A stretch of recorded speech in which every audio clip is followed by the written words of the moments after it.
안녕하세요, 뉴스반장입니다. 오늘도 어김없이 조중동과 보수경제지, 종편 방송들이 앞다퉈 윤비어 청가를 소리 높여 불러대고 있습니다.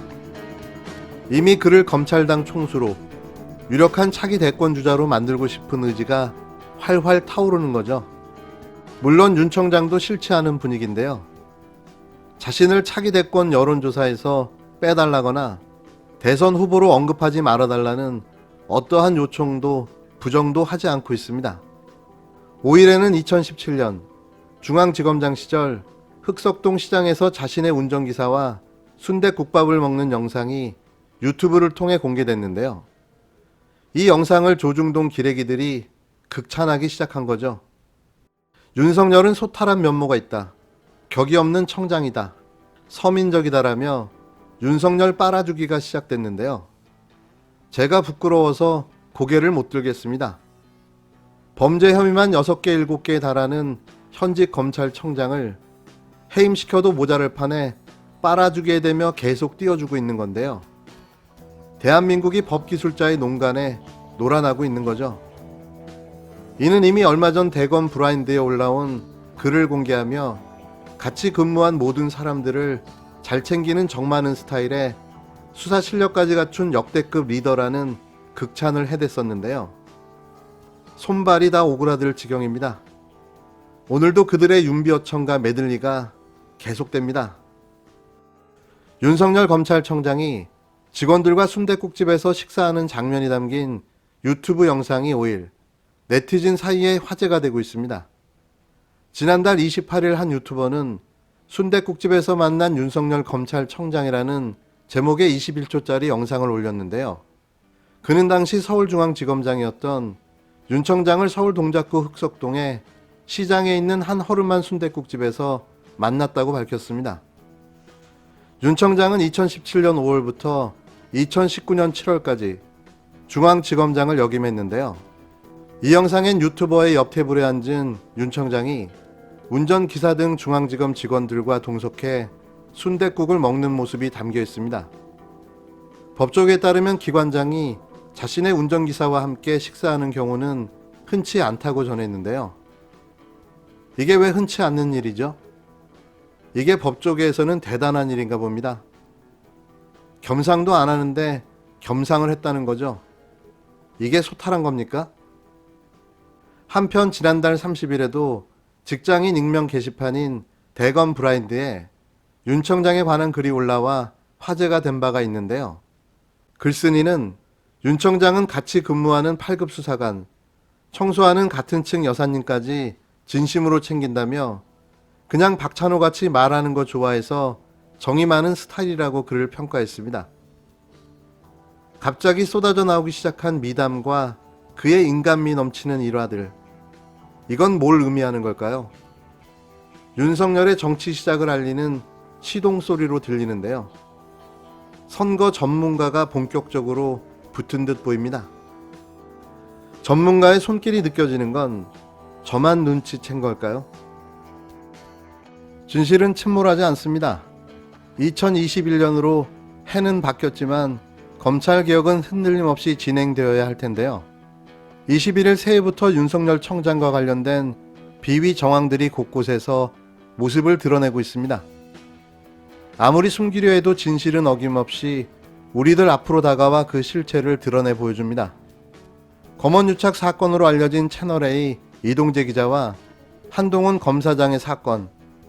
이 사건을 윤 청장이 보고받고 한 검사장의 실명이 공개되자 얼굴빛이 흑빛으로 변했다는 검찰 내 관계자의 폭로와 그 이후 이 사건에 개입해 수사를 방해하고 은폐했던 정황, 그리고 결론을 이미 내려놓고 짜맞추기 수사를 하려 했던 정황들이 사실로 확인됐습니다. 이런데도 자기는 무고하다고 주장하며 갖은 법기술을 이용해 법망을 법꾸라지처럼 피해가고 있는 거죠. 진짜 거의 다 온 듯합니다. 공수처 1호부터 10호까지는 윤석열과 관련된 사건들로 채워질 것입니다. 지난 4일 아주경제 보도에 따르면 지난해 6월 초 검언유착 사건 수사를 맡은 서울중앙지검은 윤석열 검찰청장에게 수사보고서 한 편을 올렸는데요. 수사보고서에는 그 무렵 검언유착 사건과 관련해 급진전된 내용이 포함되어 있었습니다. 보고서 내용을 본 윤석열 청장의 얼굴은 굳어졌는데요. 당시 상황을 지켜봤다는 한 검찰 관계자가 청장의 얼굴이 흑빛으로 바뀌었다라고 말할 정도였다고 전했습니다.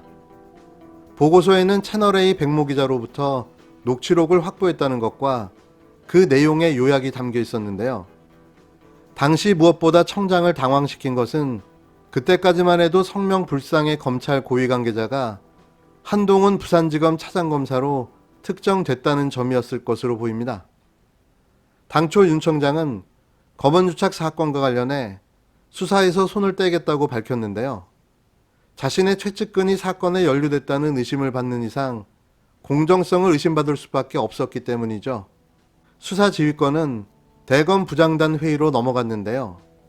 하지만 윤 청장은 그 이후에도 여러 차례 지휘하지 않겠다는 입장과 달리 수사에 개입한 것으로 파악됐습니다.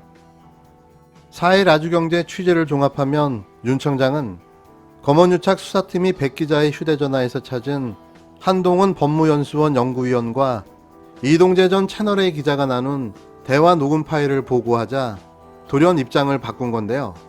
대검찰청 부장회의에서 수사 지휘를 일임하겠다던 지시를 스스로 번복한 겁니다.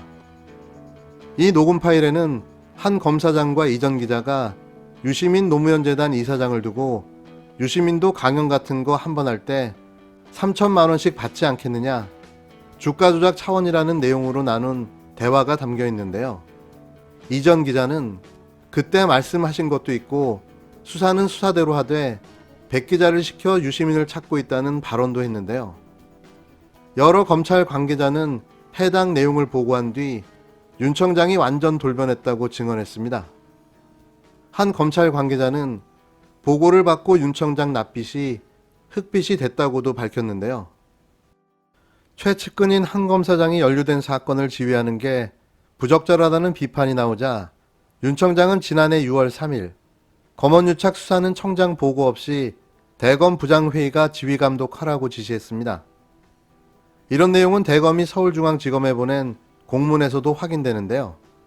그러나 같은 달 19일 대검 부장회의에서 이전 기자에 대한 구속영장 청구 여부 결론을 못 내리자 윤 청장은 단독으로 전문 수사자문단 소집을 결정했습니다. 자문단은 검찰청장이 구성을 주도하는 등 사건에 개입할 수 있는데요. 이런 탓에 전문 자문단을 소집한 거죠. 하지만 자문단 소집 이전인 6월 16일 대검에서 이미 한 검사장에 대한 무혐의 결론을 내려놓은 상황이었다는 증언이 잇따랐는데요. 결론을 이미 내려놓은 상태에서 수사 상황을 끼워 맞추려 했다는 정황으로 보입니다. 한편 검언유착 수사팀 관계자들은 최근까지도 윗선에서 한 검사장에 대한 수사를 빨리 종결하라는 압박이 가해지고 있다며 수사의 어려움을 토로하기도 했는데요. 특히 특정 언론의 왜곡된 정보를 흘리는 이른바 언론 프레이가 난무하고 있다고 답답해했습니다. 이 정도 내용이 검찰 관계자들의 증언으로 폭로되고 있는데요. 검찰 내부에서도 윤석열 청장 체제가 흔들리고 있다는 증거겠죠. 그래서 거의 다 왔다는 말씀을 드리는 겁니다.